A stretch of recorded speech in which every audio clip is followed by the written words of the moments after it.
Hello and welcome to this Tuesday, March 18th edition of PP Simmons Television.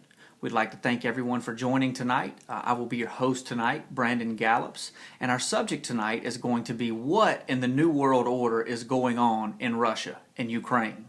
What part does the United States play in that? What part does Barack Obama play in that? And how could that potentially influence and affect mine and yours daily lives? There's several schools of thought that are floating around on this subject. Obviously, it's a hot topic in the news right now. Headlines are littered with opinions and articles on this subject that vary from all different ends of the spectrum. So let's just take a look, break down some of those opinions, some of those articles, and we will just dissect some information, and then you, the viewer, can make your own decisions to what you think is going on. So school of thought number one would be this.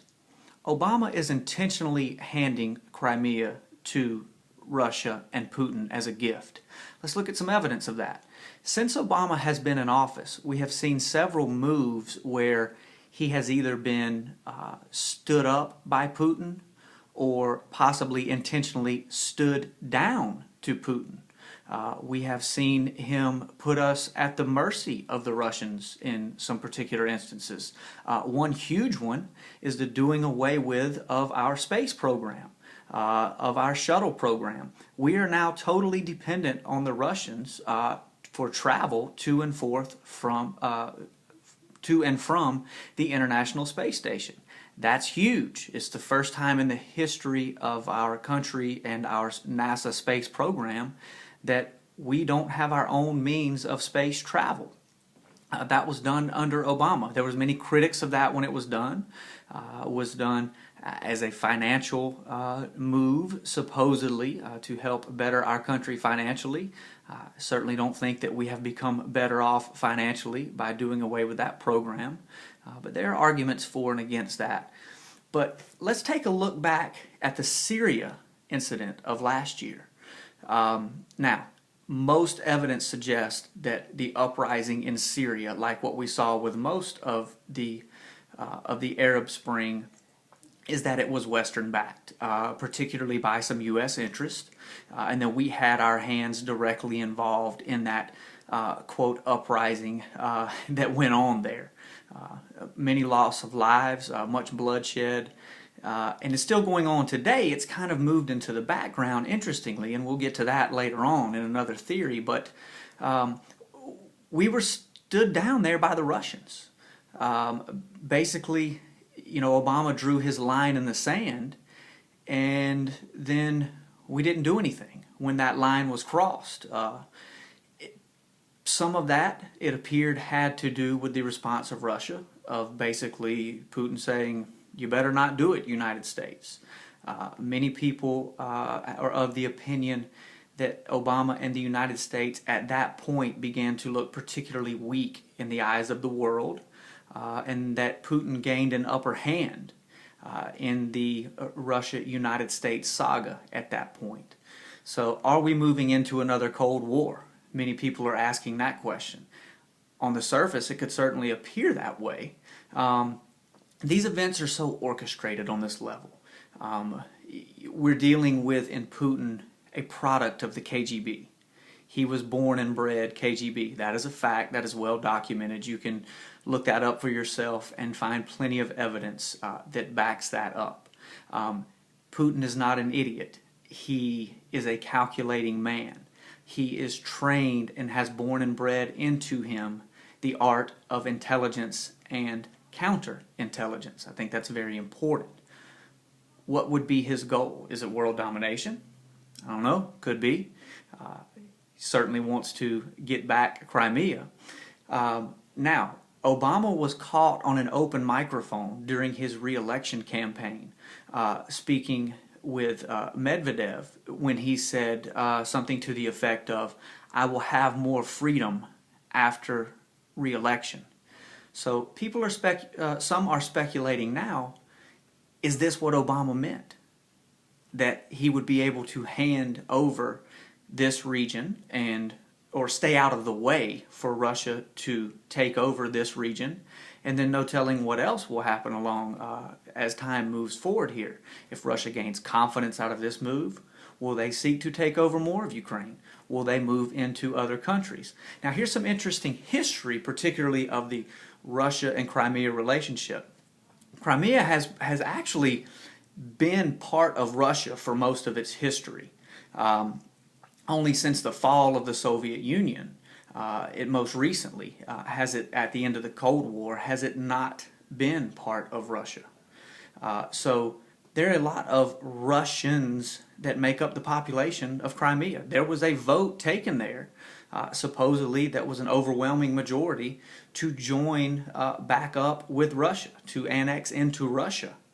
Seems to have been a democratic process, if you will. Now, there are many people saying that that could not have been a fair vote or fair process. But let's compare it to this. We were an occupying force, we the United States, in Iraq when the first democratic election was held in Iraq. Did anyone step up to the plate and ask the question, could this possibly have been a fair election? Since we, an occupying force, definitely had a stake in who wound up being in control of that country. Did we influence that election? I don't know. Did we? There certainly are many people asking that question now. Did Russia influence this vote in Crimea? Did Obama intentionally stay out of the way and hand over Crimea to Russia? That's school of thought number one. Number two would be this, that the United States should do everything possible to stop this from happening, to stop a, quote, sovereign territory, sovereign nation from being invaded and taken over by another country. Well, again, let's just look at the facts. Crimea, for the last several hundred years, has been predominantly Russian and Russian-controlled. So this is not something new. It's not as if Russia were going into the United States, let's say, and trying to take us over. There are a lot of Russian people that in fact live in Crimea. So is this the will of the Crimean people? It seems that it was, if this truly was a fair democratic process of this vote that was taken. That would be school of thought number two. Number three was very interesting. I heard someone this week pose this theory, and it got my mind ticking a little bit. This person that I heard pose this theory claimed to have been former U.S. military special forces, sounded very knowledgeable whenever he spoke, and he claims to be a current contractor in that part of the world. And he offers this up. He says that this entire event in Ukraine, now we have the United States ambassador to Ukraine on a leaked recorded phone conversation planning this uprising in Ukraine, this overthrow of the former administration in Ukraine. That is undeniable that we have that. So this was in fact a Western-backed and Western-planned uprising. So what are our motives here? Why did we do it? Did we do this to hand over Crimea to the Russians? Could have been. Did we do this as a distraction? Theory number three.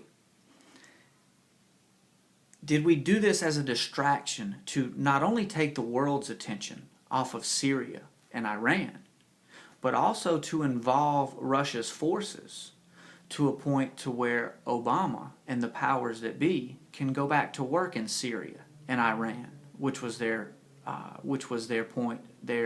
original agenda just last year? Seems plausible. The uprising in Syria is still going on. Bloodshed is going on there even today, even tonight as I'm coming to you with this broadcast. People are dying there. Innocent civilians are dying there. We have armed the supposed protesters there in Syria. But it's interesting that Obama had to change some existing laws to be able to arm those, quote, protesters because they were affiliated with known terrorist groups, i.e. Al-Qaeda. So think of that. The President of the United States changes a law unilaterally so that he can arm a terrorist group that we have supposedly been fighting since 2001.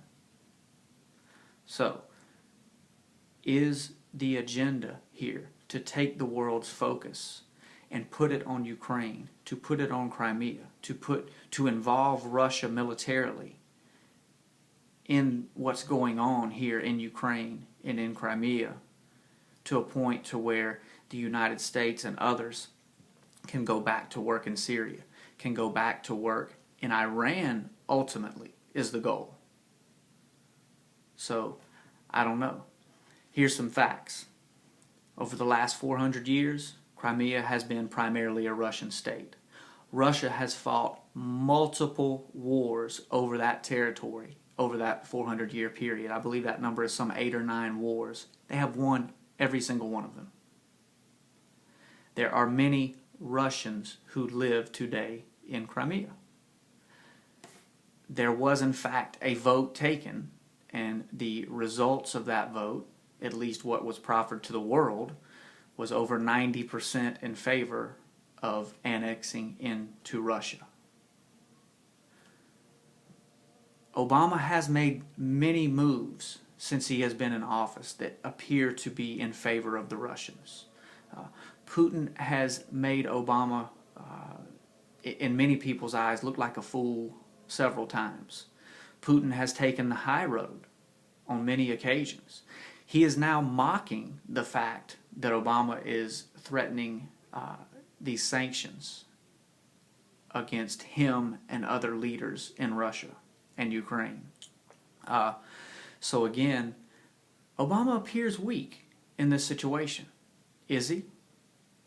Or is that just part of the chess game that's going on? As I started out by saying, I personally don't believe that anything happens on this scale that is not orchestrated, that is not carefully calculated and planned, that people are pulling the strings behind these, quote, leaders, Obama and Putin, the powers that be. There are financial gains that seem to be at risk here. There are certainly geopolitical factors that come into play here. There's world history that comes into play here. So what's the agenda? We've talked about some different options.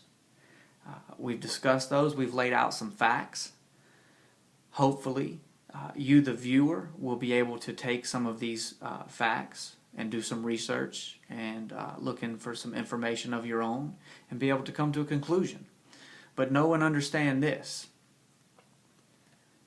that these events could greatly impact our lives. We've already seen after Obama, the Obama administration comes out and announces these sanctions, we see reports of Russia pulling billions out of Western banks. We have documented here at PP Simmons many times over the dire financial condition of this country. And this is not fear-mongering. We're just dealing in facts. The United States is already on a very slippery slope financially, along with many other parts of the world, but the world as a whole. So there's severe financial ramifications that could come into play here. Interesting to me that after this started, we started seeing several articles that started seeping into headlines that this could crash the dollar. Is this a calculated move in the ultimate goal of getting rid of the dollar? Is this a calculated move in the ultimate goal of getting us to a one world currency? Is this a calculated move in getting us to a digital currency? A lot of things to consider here. This is not happening by accident. There are people orchestrating and calculating these moves. Obama is a part of that. Putin is a part of that. There are others behind them that are a part of that. Thank you for joining us here tonight on PP Simmons Television. I hope this information has been useful. I hope it has been educational to some of you. and we look forward to visiting with you again very soon. Thank you.